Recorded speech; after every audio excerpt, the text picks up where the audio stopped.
Think about the last person who left your team, the one who quit or took a better offer or just quietly disappeared one Friday. Did anyone actually replace them? Or did the work just get absorbed a bit onto you, a bit onto the software, and the empty desk never got filled? That empty desk, not some robot in your chair, is the whole story of what AI is doing to your job. And if you're watching this late at night, doing quiet maths where life might take you because of this, relax a bit. By the end, you'll know a few things: whether your income is actually at risk, on what timescale, and the one move that can protect it. So let's start with the good news, because there genuinely is some, and it's measured, not vibes. As of March 2026, 26% of UK businesses were using at least one AI tool, up 8 points in a year. Among the big employers, the 250 plus staff ones, it's closer to 45%. The adoption is real and it's fast. But here's the number nobody puts on the thumbnail. Of the firms actually using AI, only 5% say it has reduced their headcount. 5. And a separate review that went through 412 occupations, covering nearly 25 million UK workers, reached a blunt conclusion. So far, there's no evidence AI has replaced jobs at massive scale in this country. At least, not for now. So the wrecking ball everyone's bracing for? It hasn't swung. Breathe out. Your job, today, is safer than your feed is screaming. And I could stop there and say it's all fine, but you won't believe me. Because it's fine for now, but not for the future. The exact same data is hiding more stories behind it, and it's the one that's actually reaching your bank account. Here's the thing, the panic gets wrong. AI doesn't arrive like a redundancy letter. It doesn't swallow a whole job in one bite. It eats tasks, and it starts with the routine ones. Picture your job as a bundle of Kindling, a load of little sticks tied together, and each stick is one task you do. For years, that whole bundle had your name on it and a salary attached. AI doesn't grab the bundle and throw it on the fire. It's quieter than that. It slips one stick out, then another. The report you used to spend an hour on, that stick's gone. The first draft you used to write, gone. Because pulling the routine, predictable stuff is the whole point of these tools.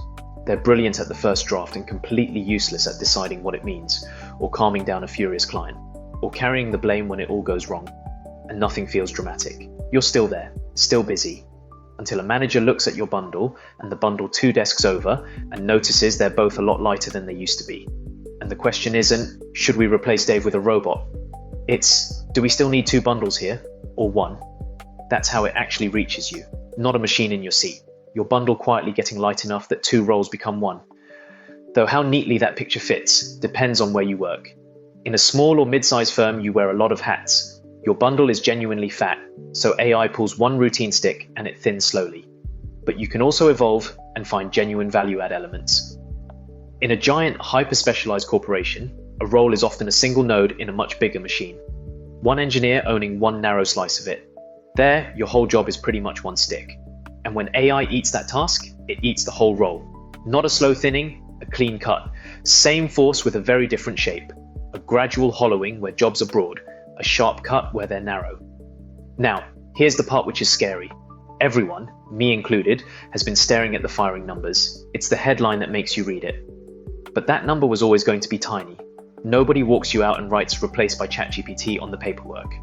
The action was never in the redundancy data. Of course, this gets blended with other external forces, and most aren't purely AI driven.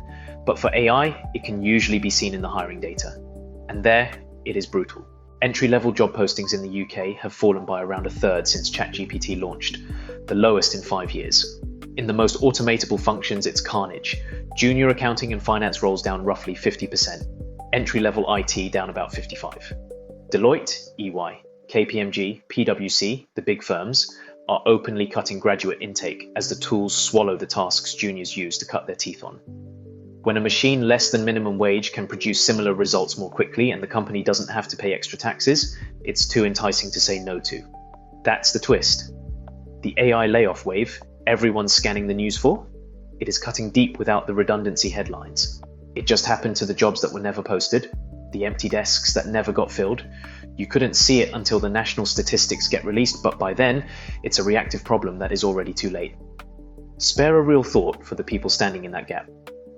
A generation of graduates and school leavers did everything they were told to do. The degree, the internships, the 100 applications, and walked into a market where the first rung had simply been sawn off by the economy. That isn't them failing, it's the economic system changing. changing very fast. Nobody watching this should blame the 22-year-old who can't get started. They inherited a ladder with the bottom missing. Now, the same projections that flag 1 to 3 million jobs in declining roles by 2035 also expect AI-related jobs to grow from around 160,000 to nearly 4 million over the same stretch. The work isn't vanishing, it's moving, off the routine sticks, onto the ones that need a human. This isn't an apocalypse, it's a relocation, and the only people it flattens are the ones standing still while the ground shifts under them. Remember the Industrial Revolution? It's a similar phase of evolution. It wasn't nice to people then, and it won't be nice to people now. You just need to stay ahead of the game. So let's get concrete about what that relocation does to your money. Because it's not a sacking. It's 3 quieter things happening at once. 1, your pay stops climbing. When the boss can cover the routine slice with a tool, they need you a little less.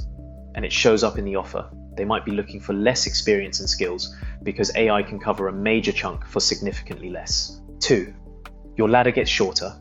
Those junior rungs being hollowed out weren't just someone else's problem. They were your next step down, and the way experience normally works its way up through a company. Pull the bottom rungs out, and the whole ladder doesn't really work anymore. 3, and this is the one that actually costs you, your bargaining power quietly drains away. Remember that empty desk? Multiply it. Firms aren't dramatically firing and buying robots. They're just not replacing the lever. And there's a very British accelerant. Employer national insurance costs jumped in April 2025, so every hire has to be justified harder than it did 2 years ago.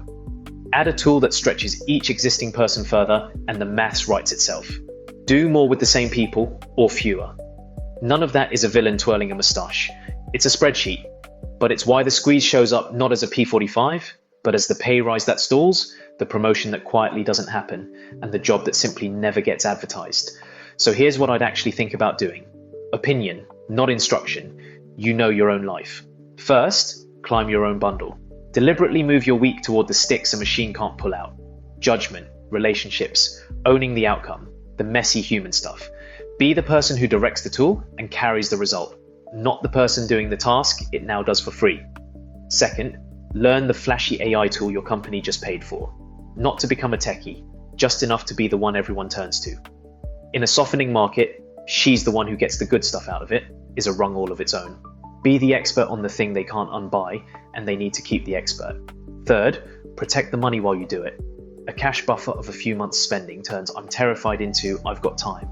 And treat learning that skill as what it is, the highest return investment you can make in a year when pay rises are thin, and a line on your CV that ages well. None of it asks you to predict the future. It just asks you to stop standing still. Because that empty desk from the start, whether it's yours one day, comes down to one thing. Not what some lab in California builds, but whether you're the one holding the reins or the one being timed against them. Same tool, opposite outcome. Big corporations who went full out on investment in AI and not human capital have already found out the hard way that they need humans to run the tools. So, is your job safe from AI? Today, mostly yes. In a few years, only if you keep making yourself the part of the bundle no machine can lift out. AI is the tool, the weapon. Be the wielder of the weapon today so you're the master of the art tomorrow. Don't panic, don't freeze. Just quietly become unautomatable and let the empty desk not be your problem.